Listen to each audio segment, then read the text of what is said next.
Ba-da-da-da-da, liberal garbage. Ba-da-da-da-da-da, woke. I love Disney, but also I hate Disney. I know that some people consider this a radical idea, but I do believe it is possible to like something on a personal level and still critique it on a macro scale. This is how I feel about Disney. Yes, it's a massive conglomerate corporation with unchecked regulations that's monopolizing far too much of the market, and I despise it to the core of my soul. But I also loved Dumbo as a kid. And I don't think that makes me a hypocrite because two things can be true. Despite my feelings towards Disney products as a whole, I still enjoy some of their individual media. I'll watch a Marvel movie now and then, I'll drink wine and watch Pirates of the Caribbean scenes, I'll put on WALL-E in order to explain non-binary pronouns to my grandparents, that kind of stuff. And I do think it's important to allow ourselves to enjoy some things despite it living under a corporation umbrella. Life is short and we can die for any reason in the next 10 minutes, so we should not be policing ourselves over an hour or 2 hour movie. However, I'd like to suggest that even though Disney is unchecked, doesn't mean we have to be either. I think that we all know it's very possible to support a company and ignore its faults to the point of delusion. That's kind of what the whole Disney adults phenomenon is. It's not blind consumerism, it's constructive consumerism. You can enjoy something, but still be able to constructively critique it. If you add nuance, I think that's completely fine to do. Again, two things can be true. Do you like the gimmick? Is it landing? For example, I can appreciate Disney for giving me access to movies that I enjoy, while at the same time I can critique them for making creative decisions like this. What the fuck is this? Are you serious? That nuance seems to be missing in modern day media discourse online, which, to be fair, is not a big surprise, because media discourse online is like if you took the worst film students in the world and gave them all megaphones. Things are either good or bad, and there is no in between. The people who like the things you like are your allies, and the people that don't are here to hurt you and take away the things you love. The underlying truth behind all of it that no one seems to acknowledge is that the corporations that make the media are going to benefit either way. To explain this, the two examples I'm going to look at are One Little Mermaid that made a lot of discourse, and everyone's favorite Green Goblin, She-Hulk. What do The Little Mermaid and She-Hulk have in common? Currently, the loudest voices of media criticism online are either men who bought mics to complain or the people who subscribe to them. There is a huge market for people to use culture war rhetoric to accuse these companies of pandering to diverse and inclusive audiences at the expense of integrity. And that's true. It is. It's profitable to be progressive right now. Companies all across whatever we're calling America right now are conscious of the fact that there is a rise in communities of diverse and accepting people, and they want their products to be marketing to the largest groups. But Disney isn't stupid. They may be goofy, but they're not stupid. Walt has been nailing the marketing angle of that company since day one. They're well aware that by pressing that progressive agenda, they're going to piss off all of those people who are still claiming on to the whole bigotry thing.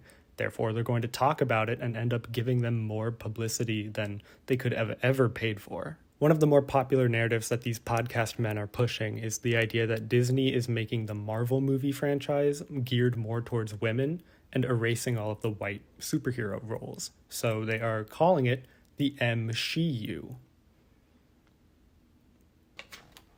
Yeah, I don't think I needed to do this. The endless conveyor belt of Marvel movies have gone from 1 or 2 women per group to having multiple movies and shows with a diverse cast of women at the helm. The franchise was even brave enough to have all their women characters silently stand in a line one time. Feminism win. Additionally, the newest live-action remake Disney is making of The Little Mermaid is soon releasing, and the casting department chose Halle Bailey to portray Ariel, a departure from the 1989 version where she's whiter than seafoam. If you would ask me, and I know you all did, this is a place where adding some nuance probably couldn't hurt us.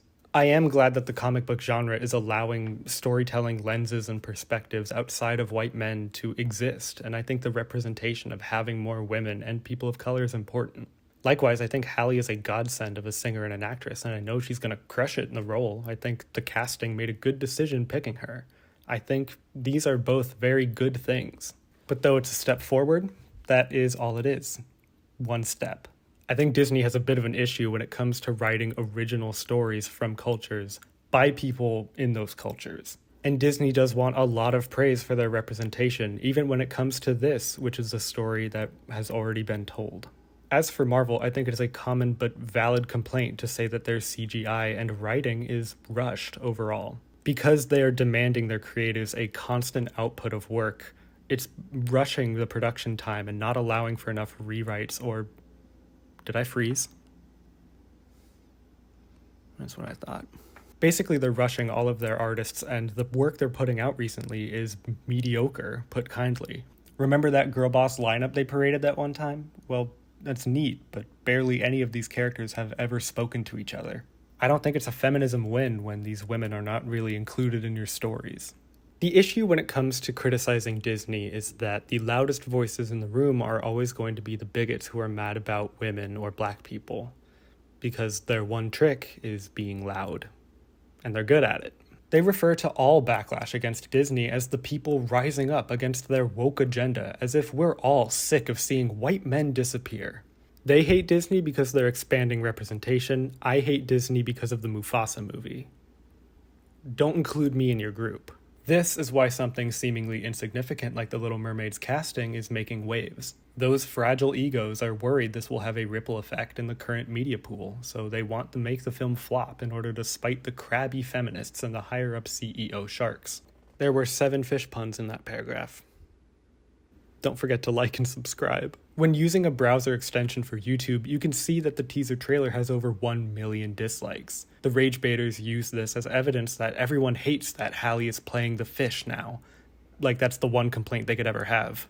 If you're like me and you also have a problem with all of these Disney remakes, you wouldn't be able to express that by disliking the trailer, because now it's been co-opted as evidence for a point that you're not making. I think the Disney remakes have all been bland and soulless compared to the vibrant 2D originals, but now I have to be very specific with my criticism because generalized complaints are being used to fuel an agenda caked with supremacy subtext. And yes, it's getting political. The conservative sock puppet Mac Welsh, I think, was trying to disguise his bigotry using his logic of, since Ariel is a sea creature living miles beneath the ocean surface, there's no way melanin would affect the skin tone to turn black, therefore the movie is impossible. I mean, if anything, not only should the Little Mermaid be pale, she should actually be translucent. If you look at deep sea creatures, they're like translucent. They have no kind of pigmentation whatsoever. And while that's all interesting, her best friend is a fish and she has a crab with a Jamaican accent, so I don't really know if logic is the best argument to apply to this movie. With She-Hulk, the show is primarily supposed to be lighthearted and fun, but it grinds to a halt when it takes itself very seriously whenever the topic of feminism or women's rights come up. The podcast nerds saw one screenshot of She-Hulk twerking with Megan Thee Stallion and have accused it of being woke. The cast and directors start defending the show in the name of women everywhere, and all of the valid critiques the show is getting end up being ignored. I did try watching She-Hulk, and though I could feel it trying to be fun, I felt it was very tonally inconsistent. I thought the pacing and the editing was a little strange, and overall I think that the theme of feminism would be a lot better than inserting feminism monologues into your dialogue. Oh yeah, and the graphics look like they're from The Sims 2. And I do remember the director or the writer or the producer or somebody defending the rush CGI by saying that it was part of the misogyny. They were saying like people were feeling the freedom to comment on a woman's body. I don't remember the exact quote, but they were defending the rushed CGI using that shield of femininity. I think She-Hulk being a feminist show is a good thing, but like, girl, pay your CGI artists. Let's go back to the overall thesis of Disney doesn't lose. Earlier I said that it pays to be progressive, but a more accurate version of that would be it pays to be pretend progressive. All of the things the podcast men say are inciting a culture war against masculinity are like 2-second scenes Disney can fart out and then claim to be heroes over. But because so many people grew up with Disney as a part of their childhood, they associate them growing up with the brand, and they're going to defend the company as if it were one of their friends being attacked. Again, Disney adults. These people see that backlash and attack it with support for Disney, ending up praising them for those breadcrumbs.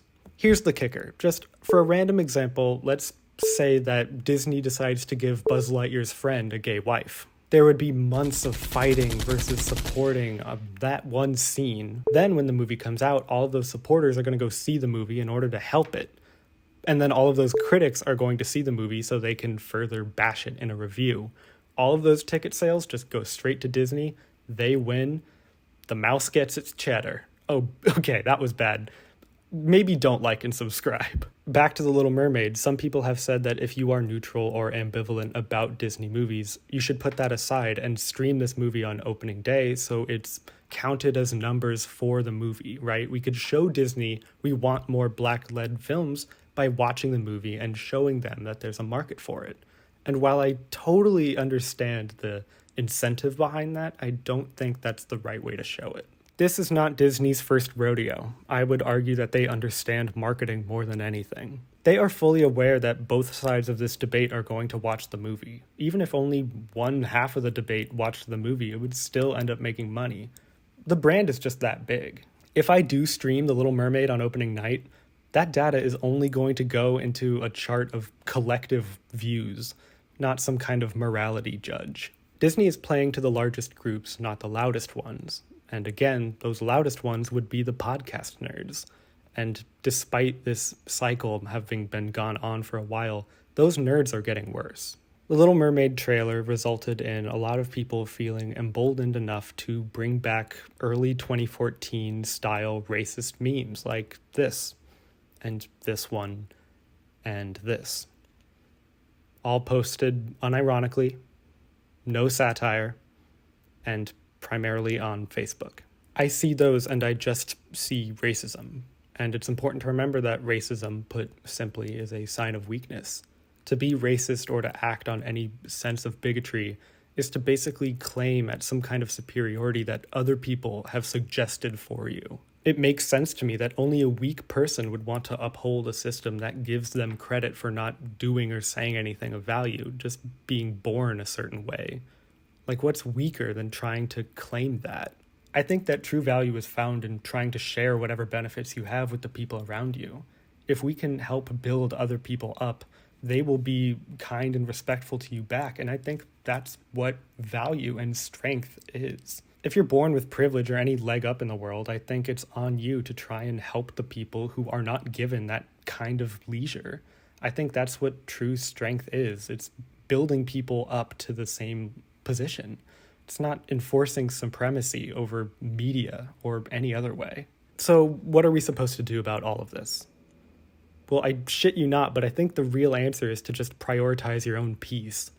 And before you call me a hippie, let me explain that a little bit. The podcast nerds are never going to listen to reason, so there's no point in fighting them. They're either truly bigoted and have walled themselves away from any reason, or they understand that just that grift is making them a lot of money, so either way, they're not going to change. Some people think you just need to be louder than the loudest voices, but I don't think that results in anything, because that's the battlefield they've conquered, and it's annoying. Voting with your dollars probably isn't going to work with Disney in this climate. They know that they're puppeteering both sides of that fight. With other companies, you can definitely influence what they do because you are the consumer supporting them. But I think that the Mickey Mouse machine is a little bit too strong for that right now. If you actually want to see authentic representation, I would suggest seeking out independent directors, independent studios, even indie films, because they have to jump through a lot less hoops in order to portray their full vision. Yes, it's a little bit harder to look for than just firing up Doctor Strange 2, but I think if you put in more effort to try and find those smaller niche stories, you're going to get more out of it. I think it's more than fair to just try and ignore those podcast babies because they want attention. And on the other side of things, it's okay if you didn't go see Buzz Lightyear, and that doesn't make you homophobic because you didn't pay money to watch a 2-second lesbian kiss. I really do think our identities and beliefs can exist beyond the association with a brand. Like, you can enjoy the things you want, with nuance applied. Alright, well, because I've made this video and I've probably been put on Disney's hit list already, I figure I might as well get the rest of my grievances out of the way. To Disney. Your theme parks are way too expensive, your merch looks ridiculous, and I would really appreciate it if you could keep the superhero movies to 3 a year. You gotta give those more time in the oven, I think. Let's see, please pay your workers more, stop financing politicians, And I am of the belief that anyone who actually pays money to go see the Mufasa movie has to pay a $500 fine and write a 5-paragraph essay explaining their decisions. That is all. Good night.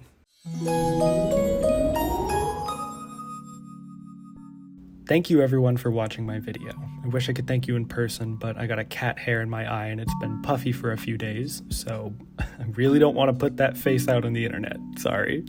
But what I can say is that I really appreciate you watching this video all the way to the very end, and if you feel like supporting me a little bit further, you can like the video, you can subscribe to my channel if you haven't, and otherwise, the links to all of my social medias will be in the description if you would like to see more of me.